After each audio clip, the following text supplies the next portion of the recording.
Bonjour frères et sœurs et merci de votre fidélité. Le mariage de Cana est l'occasion pour l'évangéliste Jean de nous révéler qui est vraiment Jésus. Une fête de mariage au cours de laquelle Dieu, en la personne de Jésus, va se manifester. On appelle cette manifestation une épiphanie. C'est la troisième depuis Noël.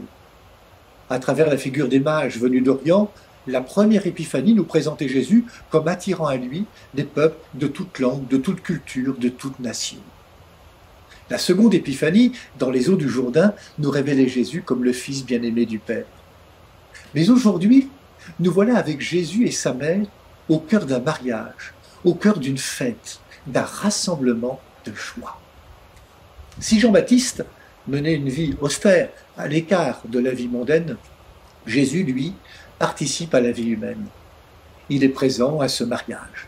Il se sent concerné par cette alliance humaine et festive. Marie, quant à elle, est attentive aux besoins des convives au point qu'elle remarque qu'ils n'ont pas de vin. Ce manque de vin, signe des noces, pourrait faire capoter la fête. Combien de vies conjugales, parties comme une fête, deviennent avec le temps fades, insipides, quand le vin de l'amour vient à manquer. Mais comprenons que l'évangile de Jean veut nous emmener plus loin. Ce mariage où le vin manque pourrait être notre propre vie quand elle s'affadit, quand elle se résigne. Ce mariage où le vin manque peut aussi être notre Église quand elle se rétrécit, se replie, doute de ses forces. Mais aussi tout groupe quand ils perdent de leur force missionnaire et manquent de l'énergie pour témoigner. Que fait Jésus aux noces de Cana, si ce n'est qu'il apporte sa nouveauté en lui manifestant son amour? Il illustre ce qu'écrivait le prophète Isaïe dans la première lecture. « Toi, tu seras appelé ma préférence, car le Seigneur t'a préféré, et cette terre deviendra l'épousée. » À Cana, Jésus se manifeste comme l'époux. Ces noces sont celles de l'humanité avec le Fils de l'homme. Mais ces noces ne seront vraiment scellées qu'à la croix. Cet instant ultime où Jésus, dans un élan d'amour, se donne totalement à notre humanité. À Cana, il y avait l'eau et le vin. À la croix, il y aura l'eau et le sang de l'alliance.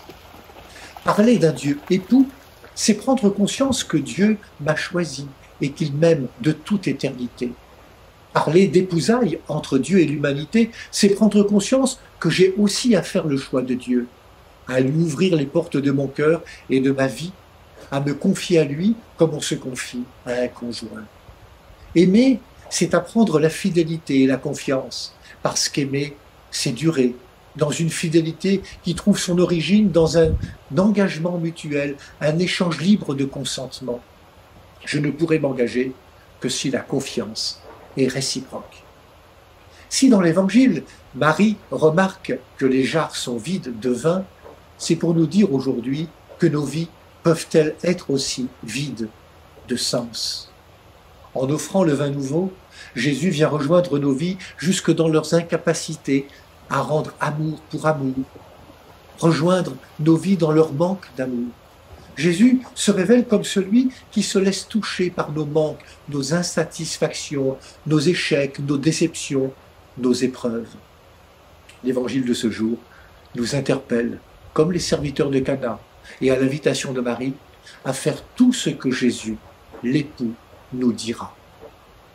Avec humilité et confiance, présentons nos jarres vides, nos mains vides, nos cœurs vides, comme autant de lieux où un amour nouveau, celui du Christ, vient nous consoler de toute peine et nous apporter la joie indicible, incommensurable, la joie de l'époux. Seigneur Jésus, toi l'époux, fais-nous comprendre que nous ne serons pas sauvés malgré nos vulnérabilités, mais bien à partir de nos vulnérabilités. N'est-ce pas là que réside le véritable amour? Bon dimanche à toutes et à tous. Prenez bien soin de vous et des autres.